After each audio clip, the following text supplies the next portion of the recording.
Cerita rakyat Yogyakarta. Asal-usul Gua Kiskendo, kerajaan manusia berkepala kerbau. Cerita rakyat Yogyakarta kali ini berhubungan dengan asal-usul sebuah objek wisata Gua Kestu di Kulon Progo. Mungkin sebagian besar masyarakat sudah tidak asing dengan gua tersebut. Terlebih bagi Anda yang mempelajari mitologi Hindu, istilah Mahesa Sura dan Lembu Suro yang merupakan sosok laki-laki berkepala kerbau dan sapi tentu terdengar akrab di telinga Anda. Menurut cerita, Gua Kendo ini merupakan tempat tinggal atau kerajaan dari sosok raja berkepala kerbau dan lembu itu. Terbentuknya Gua Kiskendo juga dilatar belakangi dengan perang perebutan kekuasaan antara Subali Sugriwa dengan Mahesa Lembu. Lalu bagaimana kelanjutan kisah pertarungan tersebut? Mari simak ulasan cerita rakyat Yogyakarta mengenai asal-usul Gua Kiskendo. Diceritakan pada zaman dahulu di pegunungan Menoreh, terdapat sebuah gua yang merupakan tempat tinggal Mahesa Sura dan Lembu Suro. Mereka adalah penguasa di wilayah tersebut yang mempunyai kesaktian yang amat luar biasa. Tidak di mana jika salah satu dari kedua meninggal, kemudian saudaranya melangkahi dirinya, maka ia akan kembali hidup, begitupun sebaliknya.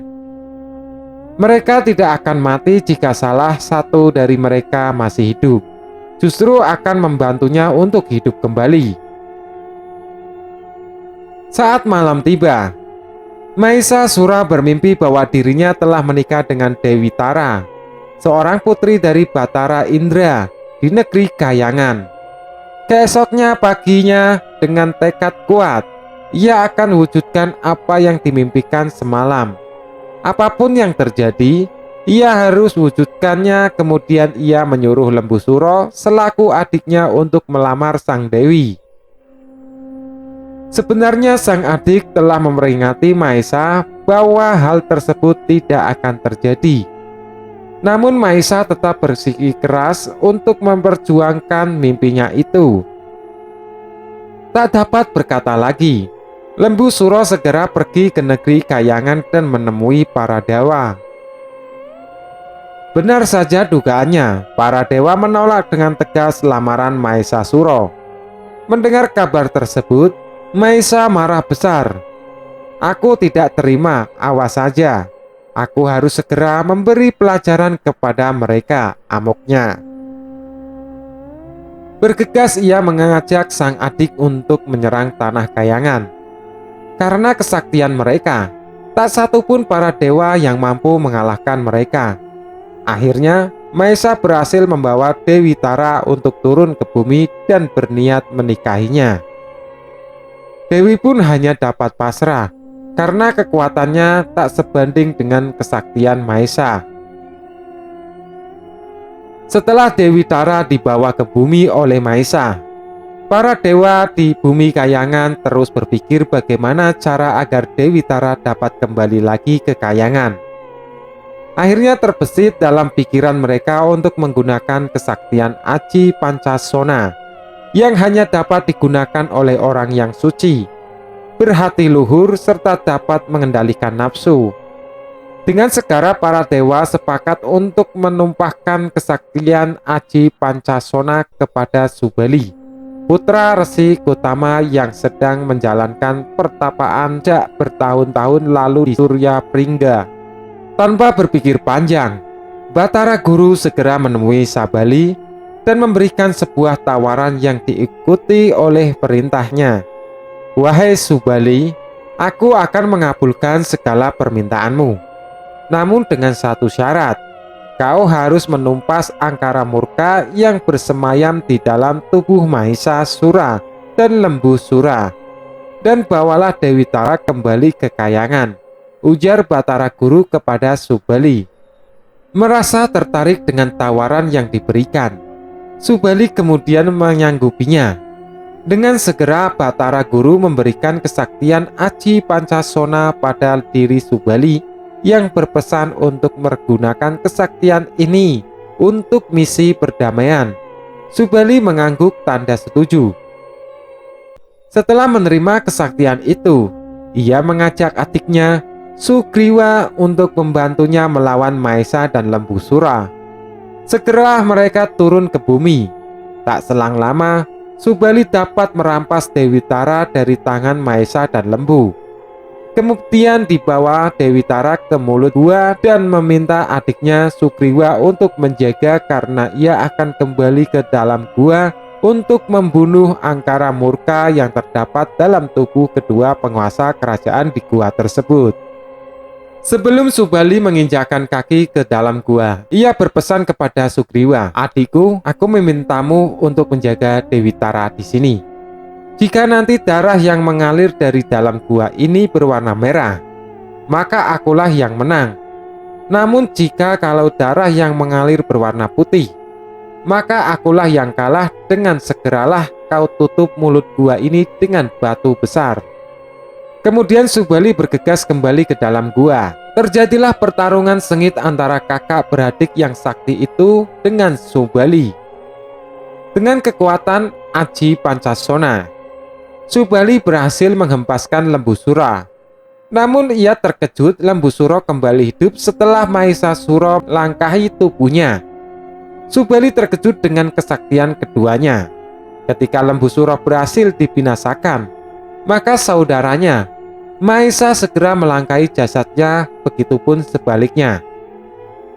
Subali memutar cara bagaimana dirinya mampu membinasakan kedua manusia berkepala kerbau dan sapi ini. Subali yang bertubuh kecil kemudian menggunakan kesaktian Aji Pancasona untuk mengubah dirinya menjadi raksasa seperti tubuh musuh yang ada di hadapannya saat ini.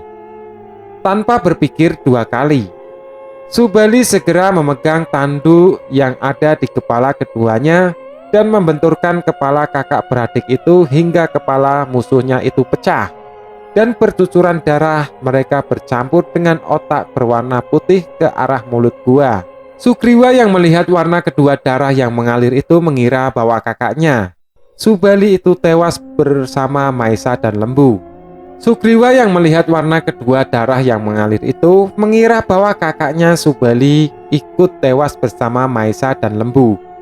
Kemudian Sugriwa segera menutup mulut gua dan membawa Dewi Tara kembali ke kayangan. Para dewa menyambut kedatangan mereka dengan sukacita. Sang dewa memberikan hadiah kepada Sugriwa yang berhasil membawa Dewi Tara kembali.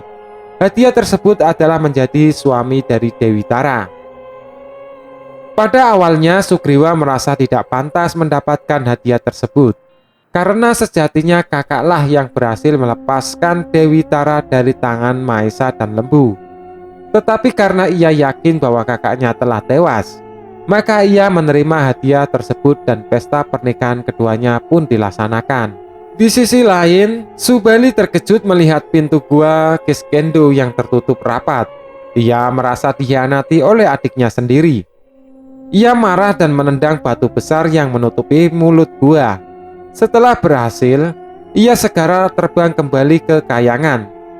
Betapa terkejutnya Subali. Setibanya di sana, ia justru disodorkan oleh pernikahan sang adik dengan Dewi Tara. Subali tak mampu lagi menahan amarahnya. Segera ia menghajar Sugriwa dan berujung pada pertarungan sengit di antara keduanya. Meskipun sang ayah dan di tempat itu Resi Gotama tak melerai kedua anaknya.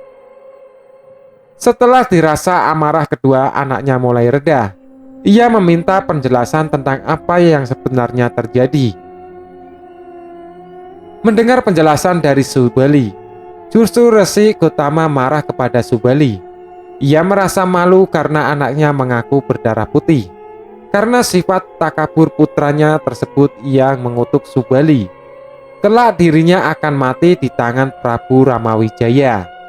Meskipun sempat terjadi kericuan dalam pernikahan Sugriwa, ia tetap mendapat resta dari sang ayah untuk melanjutkan pernikahan dengan Dewi Tara. Setelah keduanya mengikrarkan sumpah pernikahan di hadapan para dewa. Sugriwa kemudian memberikan hadiah kepada sang permaisurinya sebuah kerajaan yang terletak di Gua Kiskendho yang dinamakan Kerajaan Pancawati. Sepertilah itulah kisah di balik Gua Kiskendho yang menjadi salah satu cerita rakyat Yogyakarta.